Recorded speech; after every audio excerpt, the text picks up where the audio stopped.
TAFTA, le retour. Nous avions échappé un temps au TAFTA, avec l'élection du président Trump. Mais la rémission fut de courte durée, puisqu'un nouvel accord de libre-échange transatlantique, États-Unis, Union européenne, est en préparation, le TAFTA bis. Le prochain Conseil européen du 21 mars, qui regroupera à Bruxelles les chefs d'État et de gouvernement de l'Union européenne, devrait accorder à la Commission européenne le mandat qu'elle demande pour négocier à toute allure. À toute allure, car l'Allemagne a peur de voir l'administration américaine imposer dès le mois de mai prochain des droits de douane de 25% sur ses précieuses exportations automobiles. Les eurofédéralistes veulent donc en urgence faire diversion pour retarder cette décision.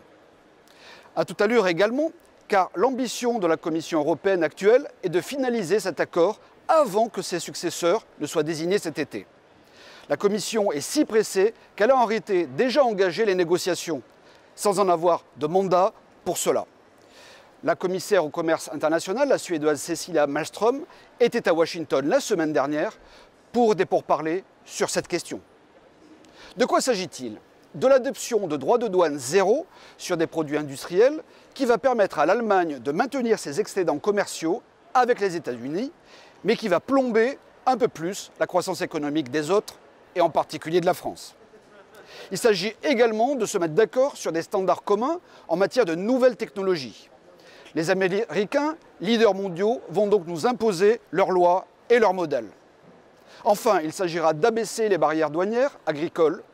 Les États-Unis le veulent absolument et l'Allemagne donnera consigne à la Commission de céder, car pour elle, exporter ses Mercedes et ses BMW est trop important. L'Allemagne se moque bien de plonger un peu plus les agriculteurs et les éleveurs français dans la misère. Tout cela sera bien sûr négocié dans le dos des Européens qui vont découvrir la supercherie trop tard. Et en particulier les citoyens n'en sauront rien avant les élections européennes du 26 mai prochain. Stop à cette Union européenne ultralibérale ouverte à tous les vents mauvais.